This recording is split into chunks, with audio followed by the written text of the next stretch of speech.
یہ کہانی ہے عراق کے شہر بصرہ کی، جہاں ہاشم نامی ایک شخص رہتا تھا۔ ہاشم کے دو بھائی بھی تھے، جن کا نام عبداللہ اور یامین تھا۔ ان کے والد کا انتقال کئی سال پہلے ہو چکا تھا، جبکہ تینوں کی والدہ ابھی زندہ تھیں۔ دو بڑے بھائی عبداللہ اور یامین بادشاہ کے دربار میں کام کرتے تھے، جبکہ ہاشم گھر پر ماں کے ساتھ رہتا اور ماں کی خدمت کیا کرتا تھا۔ ہاشم ماں کا بہت ہی وفادار بیٹا تھا۔ پورے دن ماں کا خیال رکھنا اور اس کی ہر ضرورت کا خیال رکھنے میں بھی ہاشم کا پورا دن گزر جاتا تھا۔ بھائیوں نے ہاشم سے کہہ رکھا تھا کہ والدہ کی دیکھ بھال کرو اور ان کا خیال رکھو، ہم تمہارا خرچ اٹھائیں گے۔ ہاشم اسی میں خوش رہا۔ یہی وجہ تھی کہ ہاشم نے نہ تو کوئی تعلیم حاصل کی اور نہ ہی کوئی ہنر سیکھا، لیکن والدہ کی خدمت کرتا رہا اور ان کی دعائیں لیتا رہا۔ اسی طرح وقت گزرتا گیا اور دونوں بھائیوں کی شادی ہو گئی۔ کچھ عرصے کے بعد والدہ بھی انتقال کر گئیں۔ والدہ کے انتقال کے بعد ہاشم نے بھی شادی کر لی۔ ہاشم کی شادی کو ابھی کچھ عرصہ ہی ہوا تھا کہ ان کے بھائیوں نے ان سے کہا کہ اب تمہارا خرچ نہیں اٹھا سکتے۔ ہاشم نے کہا کہ تم دونوں نے ہی تو کہا تھا کہ ہم تمہارا ساری عمر خرچ اٹھائیں گے، اب ایسا کیوں کر رہے ہو؟ دونوں بھائیوں نے کہا تم جانتے ہی ہو کہ اب ہمارے بیوی بچے ہیں، ہم ان کا خرچ اٹھائیں یا تمام عمر تمہیں ہی کھلاتے رہیں؟ بھائیوں کا جواب سن کر ہاشم بہت دکھی ہوا اور گھر آ کر افسردہ حالت میں بیٹھ گیا اور رونے لگا۔ ہاشم کی بیوی نے رونے کی وجہ پوچھی تو اس نے ساری بات بتا دی۔ ہاشم کی بیوی بہت سلیقے مند اور ذہین عورت تھی۔ اس نے اپنے پاس جمع کچھ پیسے لیے اور ہاشم کو دے کر کہا کہ تم بازار جاؤ اور وہاں جا کر ایک سفید لباس، جوتا اور چھڑی لے کر آئیں۔ ہاشم کی بیوی کی بات سن کر بازار سے ساری چیزیں لے آئے۔ اس کی بیوی نے کہا کہ اب ایسا کریں، جہاں آپ کے دونوں بھائی کام کرتے ہیں وہاں جائیں اور جا کر پورے اعتماد، پورے یقین کے ساتھ بات کریں۔ یہ ظاہر نہ کریں کہ آپ ان پڑھ ہیں اور آپ کو دنیاوی معلومات کا کوئی ہنر نہیں ہے۔ جو بھی بات کریں وہ ڈٹ کر کریں۔ جب ہاشم محل پہنچا تو اس نے دیکھا کہ وزیر کے پاس پہلے سے ہی دو لوگ نوکری کی تلاش میں آئے ہوئے ہیں۔ وزیر نے کہا کہ اگر تم تینوں میں سے جس نے میری بات کا جواب دے دیا کہ میری بند مٹھی میں کیا ہے تو میں اسے نوکری پر رکھ لوں گا۔ پہلے شخص نے جواب دیا کہ آپ کی مٹھی میں سونے کی انگوٹھی ہے۔ وزیر نے نفی میں اپنا سر ہلایا اور اس نے چلتا کیا۔ اس کے بعد وزیر نے دوسرے سے پوچھا کہ تم بتاؤ کہ میری مٹھی میں کیا ہے۔ اس نے جواب دیا کہ آپ کی بند مٹھی میں ہیرے کی انگوٹھی ہے۔ اس بار بھی وزیر نے نفی میں اپنا سر ہلایا اور اسے بھی چلتا کیا۔ اب پیچھے صرف ہاشم ہی بچا تھا۔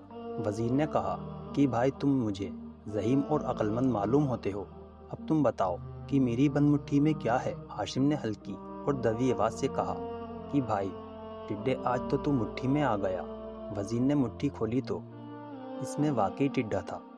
ہاشم نے تو اپنے آپ کو کہا تھا کہ ٹڈے آج تو مٹھی میں پھنس گیا، یعنی آج تو جان مشکل میں پڑ گئی۔ وزیر نے سوچا کہ یہ بندہ تو بہت ہی عقل مند ہے، اس کو تو پتہ چل گیا کہ میری مٹھی میں کیا ہے۔ اس نے بادشاہ سے کہا کہ یہ بندہ بہت ہی عقل مند ہے۔ بادشاہ نے اسے 3000 دینار اجرت پر رکھ لیا۔ ہاشم خوشی سے گھر آیا اور بیوی کو ساری بات بتائی اور کہا کہ آج تو جگاڑ لگ گیا اور اللہ نے مجھے بچا لیا۔ بیوی نے اللہ کا شکر ادا کیا اور کہا کہ صبح جب کام پر جائیں جا کر اپنی جگہ پر خاموشی سے بیٹھ جائیں، کسی سے فالتو بات نہ کیجیے گا۔ اللہ نے آپ کی روزی کا نظام چلا دیا ہے تو ایسے ہی چلنے دیں۔ چند دن گزرے۔ بادشاہ کی بیٹی اور اس کی چند سہیلیاں نہر پر گئیں۔ وہاں انہوں نے منہ دھویا، پانی پیا۔ اتفاق سے بادشاہ کی بیٹی کی ہیرے کی انگوٹھی وہاں گم ہو گئی۔ بادشاہ نے بیٹی کی حفاظت کے لیے معمول سپاہیوں میں ہاشم بھی تھا۔ ہاشم نے دیکھا کہ ایک بدک نے وہ انگوٹھی کھا لی ہے۔ ہاشم نے ایک پتھر اٹھا کر بدک کو مارا جو اس کی ٹانگ پر زور سے لگا۔ وہ لنگڑاتی ہوئی پانی میں چلی گئی اور باقی بدکوں کے ساتھ مل گئی۔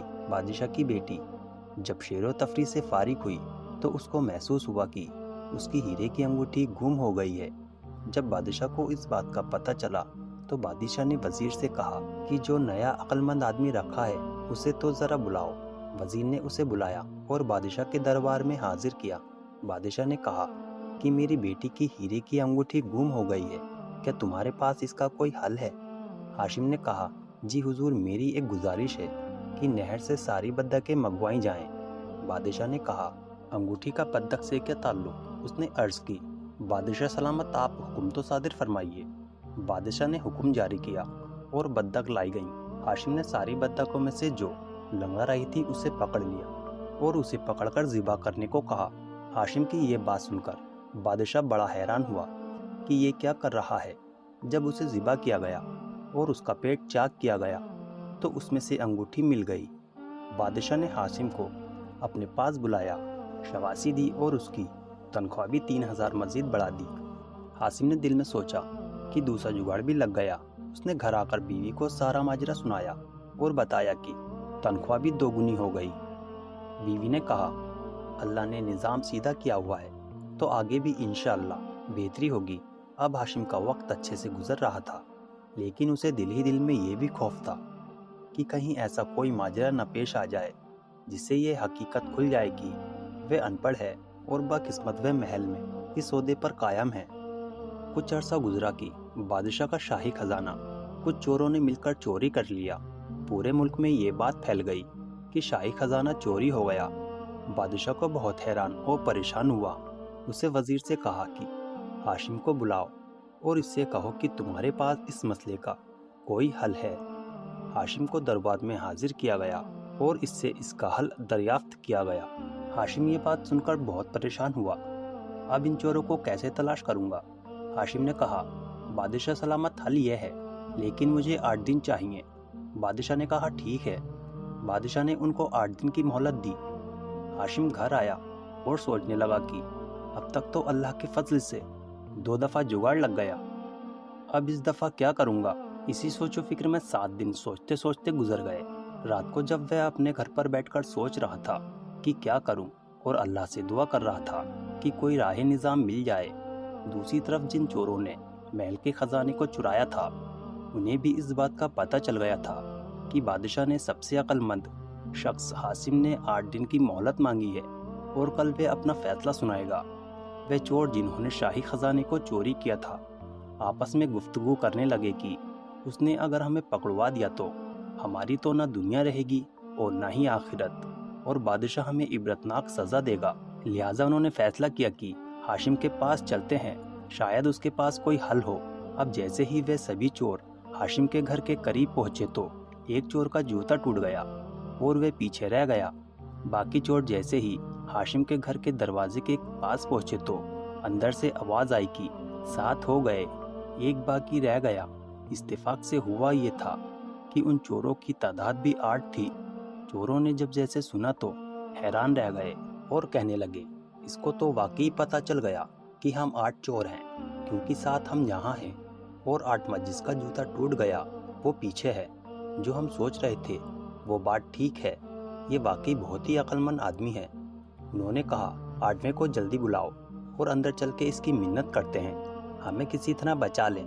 اب ہاشم تو دنوں کی بات کر رہا تھا کہ 7 دن گزر گئے ہیں، ایک رہ گیا۔ چوروں کو لگا کہ یہ ہمیں کہہ رہا ہے۔ یہ 8 چور اس کے پاؤں میں آ کر گر گئے اور کہا، یہ خزانہ ہم ہی نے چرایا ہے۔ ہاشم نے آسمان کی طرف نگاہ اٹھائی اور دل ہی دل میں اللہ کا شکر ادا کیا۔ چوروں نے کہا کہ ہمیں کسی طرح بادشاہ کے غضب سے بچا لو، یہ خزانہ بھی تم ہی رکھ لو۔ ہاشم نے کہا، خزانے کو کہیں دفنا دو، اور کہا کہ تم صبح بادشاہ کے دربار میں آ جانا، جیسا میں کہہ رہا ہوں ویسا ہی کرنا۔ اس نے ان کو کچھ باتیں بتائیں۔ صبح جب ہاشم بادشاہ کے دربار میں حاضر ہوا، اس نے کہا کہ بادشاہ سلامت، خزانہ مل گیا ہے، لیکن اس کو لانے کے لیے مجھے 8 مزدور چاہیے۔ بادشاہ نے کہا کہ جنہوں نے خزانہ چوری کیا ہے وہ چور کہاں ہیں؟ ہاشم نے کہا، بادشاہ سلامت، خزانہ تو حاصل کریں، چور تو بات کی بات ہے۔ بادشاہ اس بات پر راضی ہو گیا اور پھر وہی 8 چور مزدور کے روپ میں بادشاہ کے سامنے حاضر ہوئے اور کہا کہ ہم مزدوری کریں گے اور خزانہ لے کر آئیں گے۔ ہاشم نے بادشاہ سلامت سے کہا کہ ان سب مزدوروں کو 200 دینار اجرت دینی ہے۔ بادشاہ راضی ہو گیا۔ اب 8 چور ہاشم کے ساتھ گئے اور وہاں خزانہ لے کر آئے اور بادشاہ کی خدمت میں پیش کر دیا۔ سارا خزانہ دیکھ کر بادشاہ بہت ہی خوش ہوا۔ اس نے مزدوروں کو اجرت بھی 2 گنا دی اور ہاشم کو پاس بلا کر شاباشی دی اور کہا کہ جتنا خزانہ لینا چاہو لے لو۔ ہاشم نے کچھ سونے کی اشرفیاں لی اور گھر چلا آیا۔